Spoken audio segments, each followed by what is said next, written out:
Guys, gumawa ko ng pinakamalaking bone blossom dito sa Grow a Garden. Kita ko sa inyo ang pinaka the best ever method paano palaki ng todo-todo ang isang bone blossom.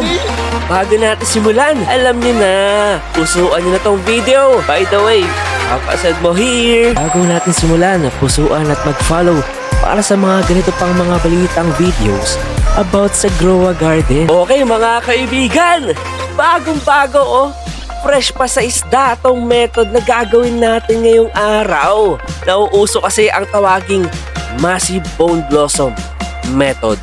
At tayo rin ay makikiuso. Ahoo! Ahoo! Hindi tayo magpapauli sa lahat ng nangyayari dito sa loob ng Grow a Garden. Ahoo! Ahoo! Kaya naman, inihanda ko na ang aking 7 alagad at isang magtatangke sa ating laban. Matikas, malaki, matigas, walang iba kundi si Triceratops. Labas! Heto na mga kaibigan, wala nang intro-intro.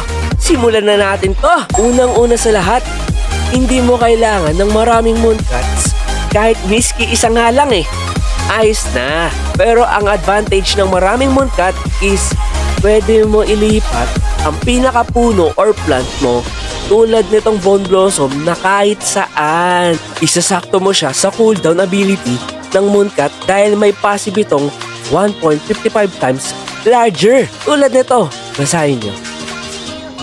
Okay, so ang pinaka most important is ang second of the common in the dinosaur pets, which is si Triceratops. Ang Triceratops ability is can boost a plant's growth speed, giving you fruits sooner. Ayan, now you know. Lamang ang mas may alam, lagi niyong tatandaan. Heto na nga, napanood ko or mostly gumagawa nito. Mali ginagawa ninyo. Panood ko sa inyo iilan sa maling ginagawa. Okay, first of all, hinahayaan nyo lang or nag-i-stay kayo hanggang maubos ang mga master or godly ninyo without moving or using your trowel. Like I told you earlier guys, you must move your plant only pag malapit ito sa sprinklers with mooncut ability na sakop ng bone blossom ninyo. Biggest error dyan, isinahayaan nyo lang walang trowel, di yan mag-grow. Secondly, tingin nyo, endgame lumalabas na fruit, tas di naman na tumutubo na malaki. Well, may technique dyan. Helpful to sa mga baguhan na nanonood ngayon.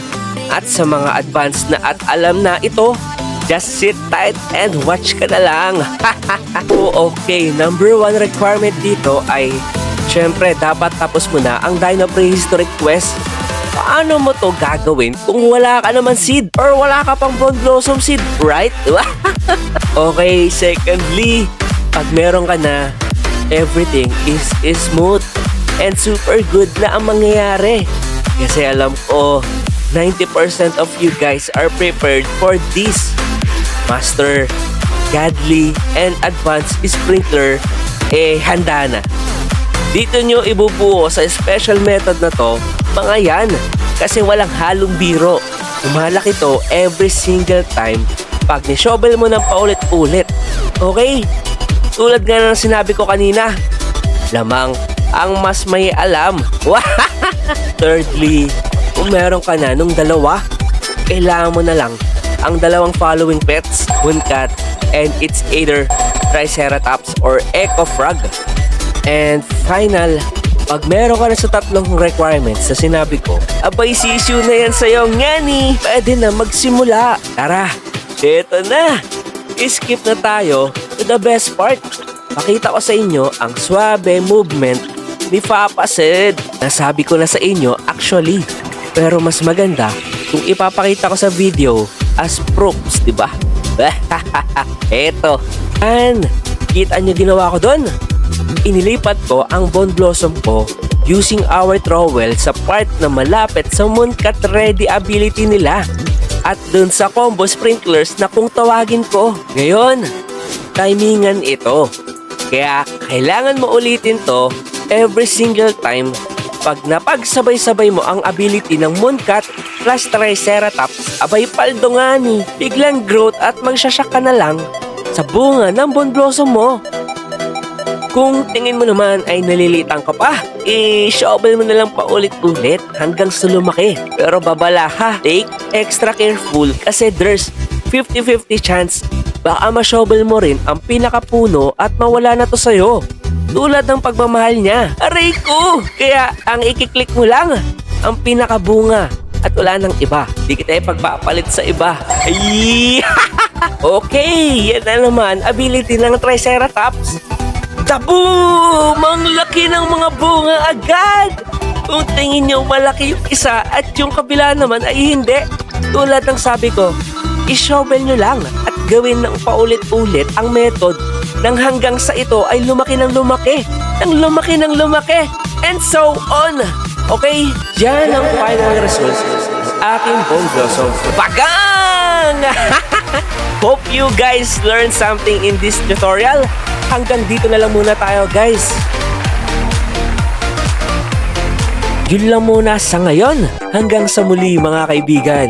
Huwag kalimutan mag-comment ng username dahil itong hawak kong raccoon ay ibabahagi ko sa inyo.